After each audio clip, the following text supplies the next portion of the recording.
Here's the thing. Unlike Atlantis, the existence of Yamatai shows up in historic documents from around 300 AD. Made a discovery that filled him with awe and stunned the academic world. They told the world it was natural, just a rock. 25 meters down off Japan's southernmost island, a stone wall rises from the seafloor with steps cut so cleanly into its face, it looks like a staircase carved by hand. Mainstream science says wind and water and earthquakes did all of it, but the man who has been diving this site for almost 40 years, a credentialed Japanese marine geologist who staked his career on what he sees down there, says they are wrong. He says somebody built it, and in nearly 4 decades, no one has proved him wrong the day everything changed. Arataki never set out to find a lost civilization. He ran a small dive operation on Yonaguni. It would be a very, very great finding, and comparable maybe to well-known monuments like, let's say, Stonehenge. At the western edge of the Ryukyu chain, closer to Taiwan than to Japan's main islands, he knew the seabed around his island the way most people know their own neighborhood. He had been down there 1,000 times. So when he dropped into the water that day in 1986, scouting for new dive points, he was not expecting to be stopped in the water by something he had never seen before. The visibility was good, the current was manageable, and resting on the floor below him was a vast block of stone with edges so straight they looked cut. He would later describe surfacing, convinced he had found an underwater building, not a rock, a building. He told the local researchers what he had seen, and within weeks the story had moved beyond his small island. A team led by Masaki Kimura, a marine geologist from the University of the Ryukyus, came to investigate.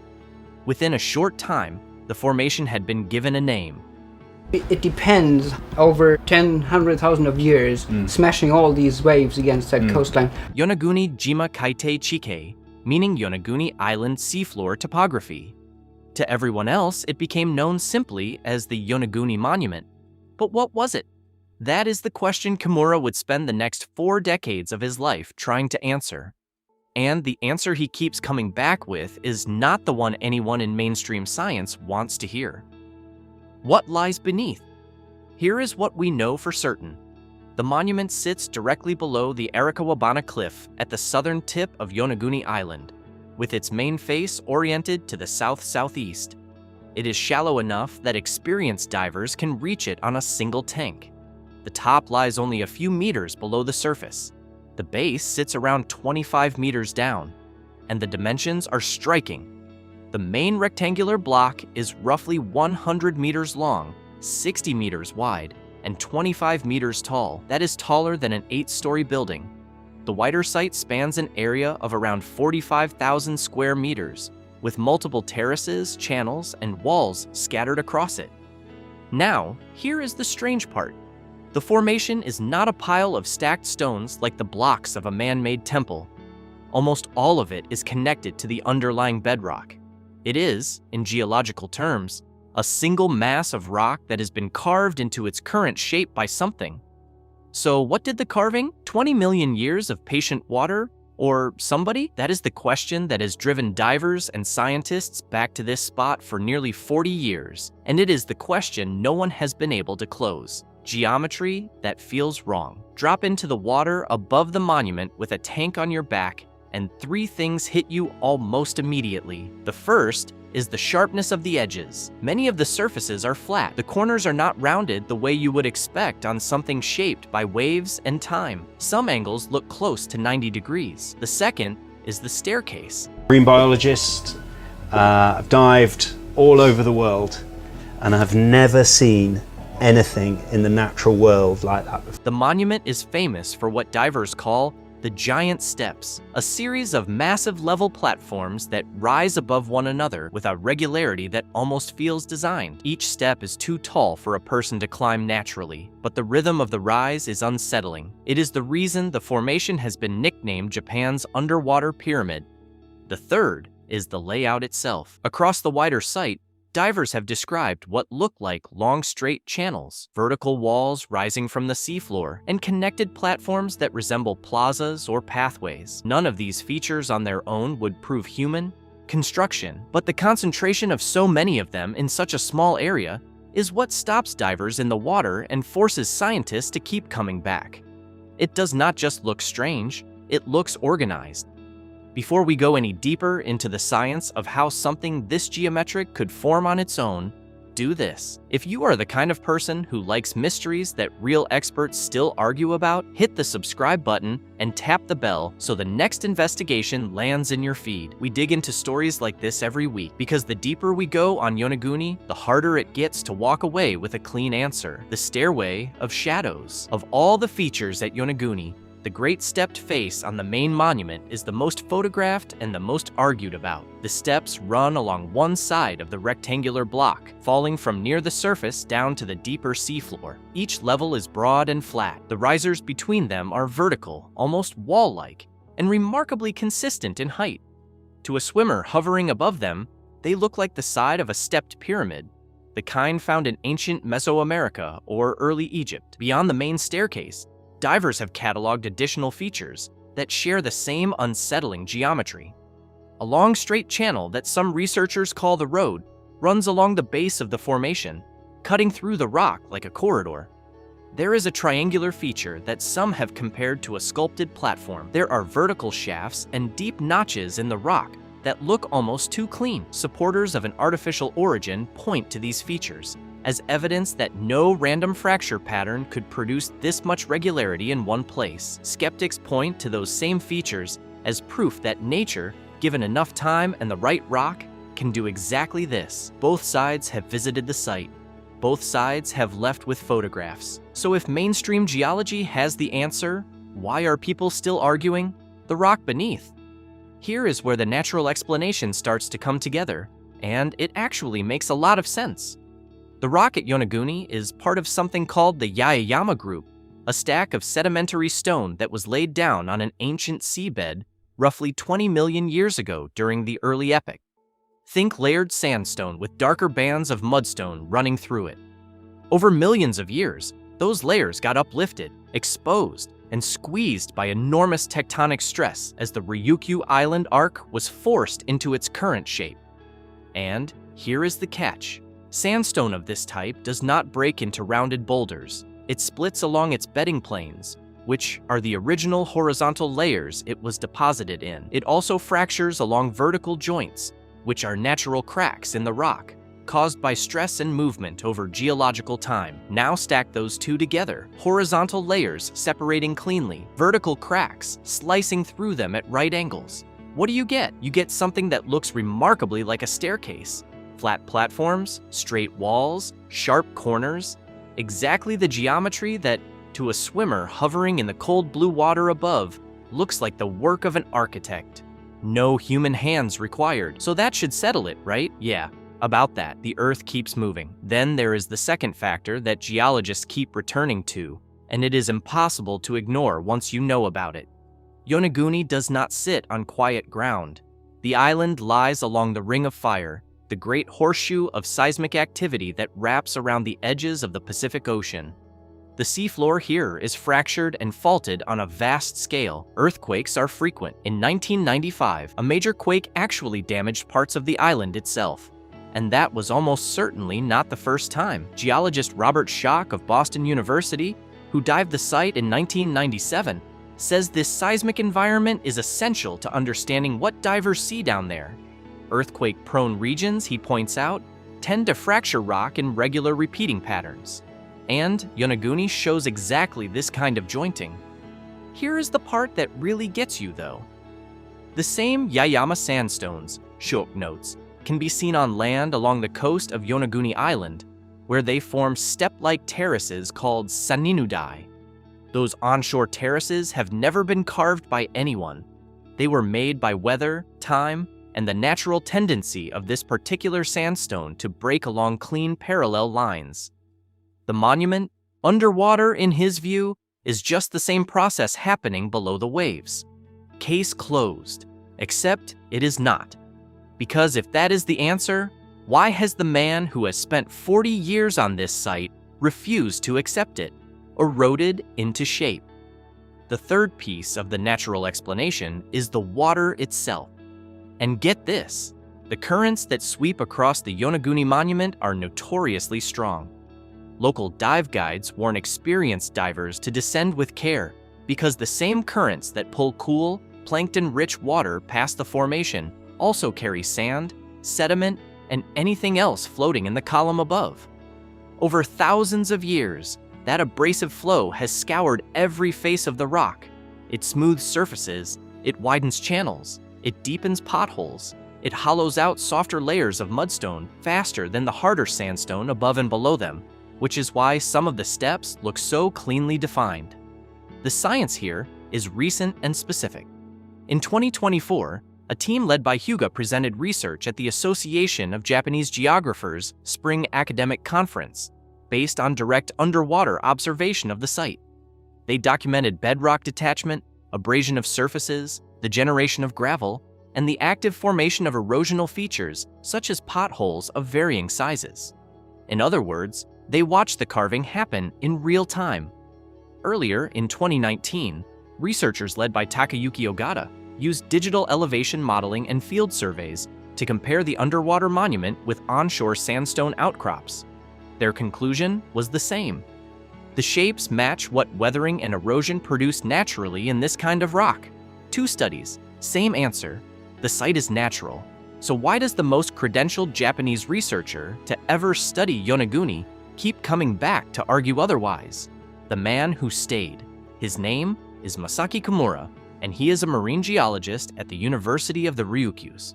He has been diving the Yonaguni Monument since the months immediately after Arataki's discovery, which means he has spent almost 4 decades returning to the same patch of seafloor while most of the global geological community quietly settled on a different answer.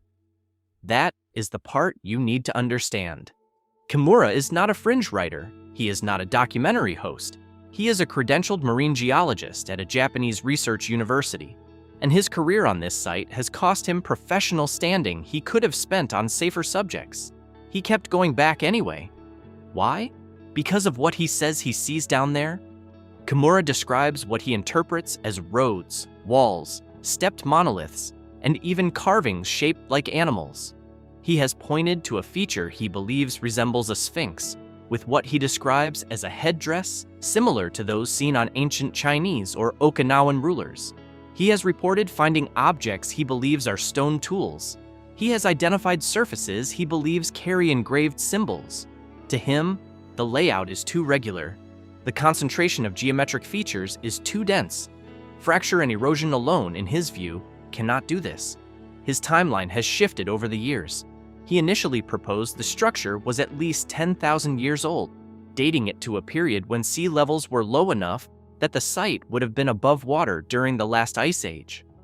Later, in a paper presented at the 21st Pacific Science Congress in 2007, he revised that estimate down to roughly 2,000 to 3,000 years ago. He has paid a price for these claims. Most of his peers do not agree with him. Most of his peers think he is wrong. So why won't he stop? And what if, after 40 years of returning, he is the one seeing it clearly? A science without consensus. Kimura is not the only voice. The writer Graham Hancock, who has built a career around alternative theories of prehistory, has supported the idea that something at Yonaguni is artificial. I don't know how they did it. All I know is they did it. I don't think anybody knows how they did it, how they lifted those stones, how they brought them up to that level. I think we're looking again at a lost technology. He and others have argued that while individual features at the site can be matched to natural sandstone formations elsewhere in the world, the sheer concentration of so many such features in one place is statistically unlikely. They have also pointed to what they describe as a relative absence of loose rubble on the flat terraces. If the steps had truly been carved out of the rock by erosion alone, they argue, you would expect to see piles of broken sandstone fragments at the base. The mainstream response is firm. The Japanese Agency for Cultural Affairs has not classified the Yonaguni Monument as a cultural artifact. Neither has the government of Okinawa Prefecture. No archaeological excavation has been authorized. No preservation work has been carried out. To the institutions that would normally protect a site of human cultural significance in Japan, this is not one. German geologist Wolf Wichmann, who studied the formations in 1999 during a Spiegel TV expedition and again in 2001 at the invitation of Graham Hancock, concluded that the structure could be explained entirely by natural processes. Archaeologist Richard J. Pearson and others have rejected the artificial origin claims as unsupported by the kind of evidence archaeology requires. Even Robert Schoch, while firmly in the natural origin camp, has allowed for the possibility that ancient people, once they discovered such an unusual natural formation, may have used or modified it for their own purposes. But used and modified is not the same as built. The distinction matters. And then there is the one piece of evidence whose absence is impossible to explain: the missing evidence. Here is the part that genuinely keeps people up at night. In nearly 40 years of diving at Yonaguni, no one has ever recovered an artifact from the site that the broader archaeological community accepts as a tool, a weapon, or a remnant of human activity. Nothing. There is no pottery. There are no confirmed human remains. There are no inscriptions that experts in ancient writing systems have been able to read. There are no recognizable burial sites, no kilns, no hearths, no cooking debris, no foundations of buildings beyond the monument itself. The objects Kimura has interpreted as stone tools have not been independently confirmed as artifacts by outside specialists. The marks he has interpreted as engravings have, by other geologists, including Robert Schoch, been identified as natural scratches on the rock. Schoch has gone further. He has suggested that the so-called walls are simply natural horizontal platforms that fell into a vertical position when softer rock beneath them eroded away. The alleged roads, in his view, are nothing more than channels carved into the stone by water. So, think about that for a second. For an underwater site that supposedly housed a city, a castle, a stadium, and a religious complex, the silence is total. Compare it to actual submerged archaeological sites elsewhere in the world. Places like Pavlopetri in Greece, the sunken portions of ancient Alexandria in Egypt. Real underwater ruins leave debris behind. They leave the small, broken, ordinary things that real human lives leave behind. Fragments of pottery worn smooth by the sea, anchors, ballast stones, the rusted iron of tools, the bones of meals long forgotten. Yonaguni leaves only its geometry. Whatever shaped that rock left no other trace. So either the carvers cleaned up after themselves with absolute, perfect discipline, or no one ever carved it at all. Which one is more believable? The problem of time. Now we hit the thing that makes the artificial theory so hard to dismiss completely, even with all that silence. The age question. The rock itself is roughly 20 million years old. That is not in dispute. But the question of when the monument took its current shape and whether anyone was around when it did is far harder to answer. It does seem fairly compelling that this is man-made. This has the hand of man all over it. It's a fantastic place to really start. A vivid visual impression of this extraordinary structure. Here is why it matters. After the last ice age, around 10,000 years ago, sea levels around the world rose by more than 100 meters as the great ice sheets melted. Coastlines that had been dry land for millennia were swallowed. Entire regions of habitable terrain disappeared beneath the rising ocean, taking with them whatever had once stood there. So if anyone had built something on this site before that flood, they would have had to do it in an era well before the conventional timeline of urban civilization, when the rest of the world was still in the late Stone Age. And that is exactly why the Yonaguni Monument has captured so much imagination.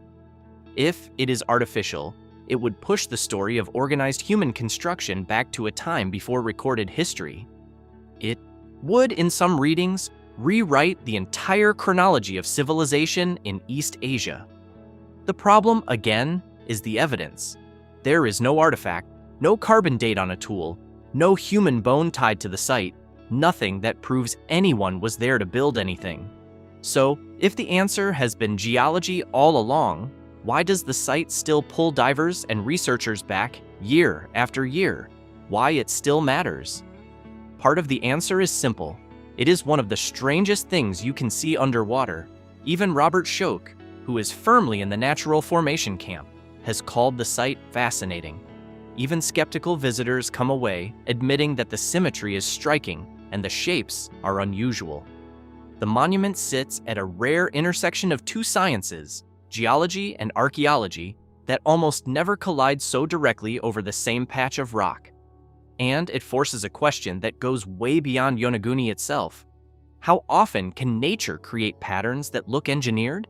Around the world, there are other formations that share the same uncomfortable property. The Giant's Causeway in Northern Ireland produces hexagonal stone columns so regular they look manufactured, the result of basalt cooling into precise geometric patterns roughly 50 to 60 million years ago. The Bimini Road in the Bahamas is a line of rectangular stones underwater that has fueled its own decades-long debate about whether it is a wall or a fracture pattern in beach rock. The Devil's Tower in Wyoming rises from the plains in vertical columns so straight they look stacked. Yonaguni belongs in this same category. It is a place where the natural world has produced something so orderly that the human mind almost refuses to accept the simple explanation. There is a reason for that. The human brain is built to recognize design. It is the same instinct that lets us spot a face in a cloud or a figure in a constellation. Researchers call this pareidolia, and at Yonaguni, with its corners and platforms and shadowed channels, that instinct works over time. So, is that all? Is this a trick of the eye on an unusually symmetrical rock? Or has the eye been seeing something the science has not yet caught up with? Edge of Japan. There is something else too. Yonaguni is geographically the edge of Japan. It is the country's westernmost inhabited island. Stand on its cliffs at sunset, and you can watch Japan's last sunlight of the day disappear into the Pacific. It is closer to Taiwan than to Okinawa. Its language, its history, and its folklore all sit on a kind of cultural border. I think it would have been a gathering place and a place of importance culturally. Long before the monument was discovered, the people of Yonaguni had stories of vanished kingdoms and submerged worlds. The discovery of a vast geometric structure under their own sea fed naturally into those stories. Some islanders embraced the idea that the formation was a remnant of a lost civilization. Others have always treated it as nothing more than what the geologists say it is. And the truth is that even today, no one in Japan's scientific establishment has officially declared the matter closed. The site is not protected as a cultural heritage. It is not classified as a natural monument either. It exists in a strange administrative limbo, studied informally by divers and academics, photographed thousands of times, and never quite resolved. Which raises the question, if the science were really settled, why is there nothing on paper to settle it? The quiet answer. Here is where we land if we are being honest. If you weigh the evidence available right now, the scientific picture is reasonably clear. Most geologists who have studied the Yonaguni Monument, including those who have dived it personally, conclude that it is a natural formation. The rock type, the fracture patterns, the erosion processes, the matching onshore outcrops, the absence of artifacts, all of it points the same direction. Multiple independent studies, including Ogata's digital elevation modeling work in 2019, and Hyuga's underwater erosion observations in 2024 have reinforced that conclusion. A minority of researchers, led by Masaki Kimura, continue to argue that parts of the site were modified by humans. Their interpretations have not gained acceptance in the wider archaeological community. So most experts believe the monument is natural. Some researchers disagree. That is the honest state of the debate, and any video that pretends otherwise is selling fiction. But here is the surprising thing. Even if the natural explanation is correct, the site is still extraordinary. It still proves something genuinely strange about the world. It proves that nature, given the right rock, the right currents, the right tectonics, and enough time, can sometimes produce a structure so precise it looks almost designed. That alone is worth diving 25 meters to see. So the real question is not whether the monument is natural or artificial. The real question is whether you can look at it and trust what your eyes are telling you. The last dive. If you ever find yourself off the southern coast of Yonaguni in the cold blue water of a winter morning, you can still descend the same route Kihachiro Arateki took in 1986. You will pass through the strong currents. You will hold on to the rock when you have to, and you will come face to face with the same staircase that started the entire argument. You will look at it, and you will feel the same thing every diver has felt for almost 40 years. Since 1986, when the structure was discovered, it does not feel random, it feels organized, it feels deliberate, it feels like something is missing from the simple natural explanation. Even when you know the simple natural explanation is probably right, then you will surface. Talk to a geologist, read the studies, look at the matching cliffs on land, see the same patterns of fracture and erosion repeating themselves above the waterline, and slowly understand that the feeling can be wrong. The Yonaguni Monument may be natural, the science currently says it is, but it has shown the world something genuinely surprising in the process. It has shown that nature can sometimes carve stone with a discipline that looks almost like intention. And that is a discovery worth making, whether the architect was a vanished civilization or simply 20 million years of patient, restless water. So tell us in the comments below, after everything you have just heard, do you think the Yonaguni Monument is purely natural, or do you believe Masaki Kimura is right and parts of it were shaped by human hands long before recorded history? We read every comment. Subscribe for more stories from the deep.